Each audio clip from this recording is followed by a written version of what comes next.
There are 6 countries where, as an American, you can arrive legally, work in almost any field, and stay up to a year without an employer sponsoring you. The window is widest in your 20s, but for several of these countries, it extends well into your 30s. In another arrangement, you can keep your US salary and live in Spain, Portugal, or one of more than 40 other countries on a visa designed specifically for remote workers. And in a third, the US government will pay your travel, your living expenses, and a stipend on top in exchange for 9 months of teaching or research abroad. Most Americans never use any of these. Many do not know they exist. Today, we're looking at the pathways that actually work for an American applicant. At US Language Services, we translate the documents that make these applications possible. Birth certificates, diplomas, FBI background checks, medical clearances, and academic transcripts. The applications for Spanish work permits, JET in Japan, South Korean teaching visas, the Peace Corps, and Fulbright all require several of these. We see firsthand how often paperwork is the obstacle. Programs and consulates set their own rules, but the translation work that supports those applications is what we do every day. So this is a practical guide. The pathways are real, the figures are current, and the requirements are the ones our clients are dealing with this year. Let's start with the basics. A work abroad program is a structured pathway that helps an American legally live and work in another country. Some are run by foreign governments, some are run by the US government, some are run by private agencies or nonprofits. What they all have in common is that they handle the legal pathway, the visa, and the right to work in the destination country. A few go further with housing or structured training. Others leave the practical side to the applicant. You could try to do all of this independently. People do, but it usually takes longer, costs more, and ends with more rejections. That's why these programs exist. The benefits are real. Participants build language skills, expand professional networks across continents, and return with a resume that does not look like everyone else's. But one expectation is worth setting at the start. These are not high-paying programs. Most of them pay enough to live on, but not enough to save. The return on the experience is professional and personal, not financial. Teaching English is one of the most accessible ways for an American to work overseas. The requirements are usually 2 things: a bachelor's degree in any subject and a Teaching English as a Foreign Language certification, or TEFL. No education degree or prior teaching experience is required. The most established of these programs is Japan's JET program, which has placed Americans in Japanese public schools since 1987. As of 2026, first-year JET teachers earn approximately 4 million yen per year, which translates to roughly $32,000. The contract is 1 year, renewable up to 5. Round-trip airfare is covered, housing is usually assisted, and U.S. citizens are exempt from Japanese income tax for the first 2 years. Spain runs a similar program called the North American Language and Culture Assistance Program, often shortened to NALCAP. Participants teach English in Spanish public schools for the academic year. The stipend is modest, but the program is officially sponsored, the teaching load is light, and the cultural immersion is complete. NALCAP is going through some restructuring for the 2026-2027 cycle, so applicants should check the current status before applying. Beyond JET and NALCAP, there are private language school placements across Asia, the Middle East, and Latin America. The pay varies considerably. South Korea and United Arab Emirates pay enough that teachers can save meaningfully each year, uncommon in the broader teaching abroad market. For those interested in working with students, this remains the most reliable path to a work visa. The United States has working holiday agreements with exactly 6 countries: Australia, New Zealand, Canada, Ireland, Singapore, and South Korea. The age window depends on the country. The age caps range widely across the 6 countries. Australia, New Zealand, and South Korea cap eligibility at 30. Singapore is stricter at 25 and requires university enrollment. Canada extends to 35. And Ireland has no upper age limit at all, but applicants must be current students or have graduated within the past 12 months. Eligible visa holders can travel to one of these countries and look for work in almost any field after they arrive. No employer sponsorship is required, and no job offer needs to be in place before departure. The work can be in hospitality, retail, farming, or tourism. And visa holders can move between cities and change jobs as often as they want. Australia limits work with any single employer to 6 months, but otherwise visa holders can work freely. The visa typically lasts 6 to 12 months. Australia allows extensions up to 3 years for those who complete specified regional work. There is, however, one requirement that surprises some applicants. Each country wants proof that the visitor can support themselves on arrival. The specific figures vary, but a few examples illustrate the range. Australia asks for roughly roughly 5,000 Australian dollars in the applicant's bank account. Canada asks for 2,500 Canadian dollars. Ireland asks for 3,000 euros or 1,500 euros if you have a return ticket already booked, plus proof of medical insurance. The working holiday visa is not a career move. What it does offer is the legal right to live and earn in a country an applicant wanted to see with flexibility most other visas do not allow.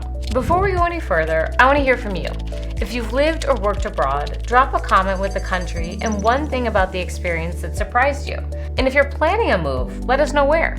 Next is the digital nomad visa, a category that did not exist before 2020. This is a residence visa granted on the basis of a remote job, usually with a U.S. employer, that allows the holder to live in the host country while continuing to earn from abroad.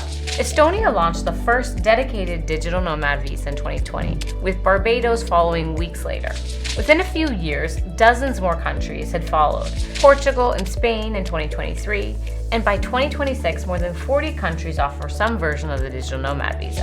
The visa makes it possible to live abroad for 1 or 2 years while keeping a U.S. salary and a U.S. employer. And the eligibility comes down to income. As an example, Portugal's 2026 threshold is roughly 3,680 euros per month, which works out to a little over 44,000 euros per year. That figure is for a single applicant. Adding a partner raises it, and adding children raises it again. Thresholds vary widely from country to country, with Spain's lower than Portugal's and Estonia's between them. As a rule, lower income countries set lower thresholds, but they also offer fewer of the amenities that draw remote workers in the first place. The visa itself typically lasts 1 to 2 years and is renewable, though some countries grant longer initial terms and others require gaps between renewals. The other major consideration is taxes, which most applicants do not think about until they're already abroad. In most countries, spending more than half the year in the host country makes the visa holder a tax resident there, though the specific tests do vary. That can mean filing in 2 countries at once or qualifying for special expat regimes. Spain's Beckham law, for instance, offers employees of foreign companies a flat 24% rate for 6 years, provided that they meet specific eligibility requirements. The tax planning is worth doing before the move, not after. The pathways so far have all been about earning a living abroad, but not every path is. The Peace Corps is the largest and longest running American international volunteer program. The commitment is 27 months, 3 months of in-country training, followed by 2 years of work in education, health, agriculture, environment, community economic development, or youth development. The application process itself is involved. Medical and legal clearances are extensive, and applicants typically begin the paperwork 9 to 12 months before their expected departure. There is no salary. Volunteers receive a monthly living allowance that covers food and basic expenses, plus housing and medical care. At the end of service, a readjustment allowance of roughly $10,000 is paid out to volunteers who complete the full 2 years. The Peace Corps is a serious commitment. The placements are often rural, the duration is long, and the living conditions are modest. What it offers in return is one of the strongest alumni networks in the world, and an experience that opens doors in government, international development, and graduate schools for decades after. For those who cannot commit to 27 months, the shorter version is Peace Corps Response, which runs 6 to 12 months for applicants with 2 to 5 years of professional experience. The Peace Corps has been through significant staffing reductions and some country closures since 2025, but it continues to accept applications and place volunteers. Beyond the Peace Corps, dozens of NGOs run shorter volunteer programs in fields ranging from wildlife conservation to refugee support. Some are what observers call voluntourism, where the participant pays a fee for a short trip and the community impact is modest. The useful question to ask before signing up is whether the work being done genuinely requires the volunteer's presence, or whether the program is structured primarily around the volunteer's experience. Programs that train participants, place them for at least a few months, and have established relationships with local communities tend to do more good than harm. For those already in a professional track, the next category is structured differently. If you already work for a multinational company, your employer may have a program that pays you to work in an overseas office for a year or 2. Most employees never inquire about it. These are called corporate mobility programs. The most established mobility programs are at large multinationals across professional services, tech, manufacturing, and pharmaceuticals,